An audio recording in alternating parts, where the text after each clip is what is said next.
Welcome back to the Knit Crowd as well as yarnspirations.com. I'm your host Mikey. Today we're going to talk about circular knitting needles. Are they equal? Yes or no? And let's talk about things that I never considered and a mistake that I made right off from my starting purchase. So one of the rookie mistakes that I did right off the hop is that I bought these Knitter Pride knitting needles. There's nothing wrong with these things, but there's something about them that is different than what I expected. So originally when I thought of circular knitting needles, I thought it was going in a circle because that's what I kind of hear.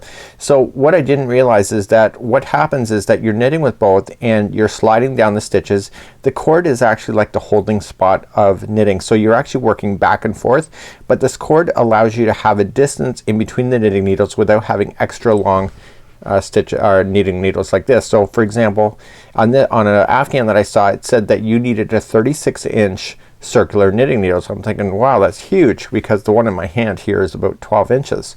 So I didn't realize that they're referring to the cord that is attached. So last night I started a project and it's recommended that I have a 36-inch cord in between. I thought, well, is that really important? Is it not? And so what I decided to do is I started to try it, and I realized right off the hop that if this cord is too small, then you can't do some of the projects that are suggested in the patterns. Then I came to the conclusion these cords are not all the same. So I went out to shopping today and I picked up some other knitting needles that have a different size cord.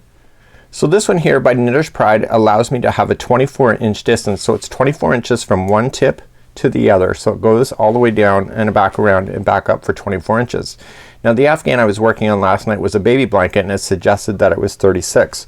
So what I realized really quickly, and I'm going to show you what it looks like on a 24, is that I went back shopping and I realized that I have to really pay attention to the cord sizes that are on here. So this one's a 36-inch. So there's more cord here so that the stitches can rest. And what I realized that when I show you my next project is that if there's not enough stitch space here for holding all the stitches, it becomes really awkward. So let me show you my example and I'll give you a demonstration. So here's the baby's blanket that I started last night. It's just a garter stitch back and forth, and I used a 24-inch cord with my knitting needles. And what I realized is that I can get a whole size baby Afghan on these 24. The problem is that once you get so far into it, these stitches really start slamming into each other, and it becomes harder to operate, because what's happening is that even though I'm starting here, I'm having to push this project down this knitting needle here and get it to go, because as I feed it and knit in this direction. So the problem is that this here is kind of cumbersome here because I don't have a lot of playroom to move around. So though I can get on this 24, I can get the entire Afghan, it becomes really extremely awkward. So if I just give you a quick demonstration here, let me just wrap the knitting needles, and if I go to demonstrate here, so as I go, you see the project is down here on the cord. So I'm going to be working my way across, and as you do that, the project, it pushes up on this side and then works its way down this one, so everything kind of revolves back around. But what I find with myself is that because the stitches are so compact, because the cord is too small, that these knitting needles can be cumbersome because the projects end up having to work up on it. So I don't have the flexibility like I'm supposed to. So it's just one of those things that you need to consider when buying knitting needles and what size project that is.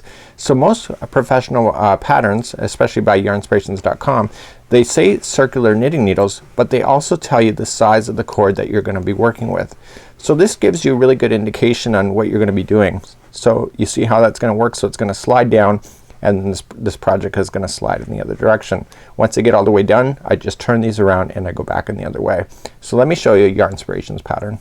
So here's a free pattern that's available on yarnspirations.com, and in the more information here it says US 19, so that's the US measurement.